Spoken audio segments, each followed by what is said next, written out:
Hello everyone, welcome back to Uttam's Academy. So మరి question చూసుకుంటే Ellora cave is situated in which state? మనకి ఎల్లోరా గుహలు అనేవి ఏ రాష్ట్రంలో ఉన్నాయి అని అడుగుతున్నారండి.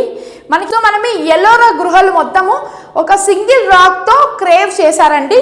మనం ఈ ఎల్లోరా గుహల్ని రాక్ కట్ కేవ్స్ అని కూడా పిలుస్తాము. సో మనము రాక్ కట్ కేవ్స్ అని కూడా ఈ ఎల్లోరా గుహల్ని పిలుస్తామండి.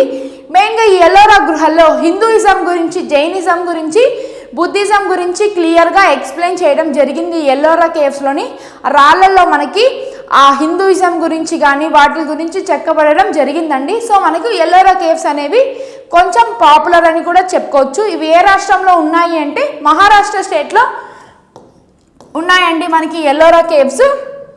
సో ఏ రిలీజియన్స్ గురించి ఉంటుంది అంటే మనకు హిందూయిజం,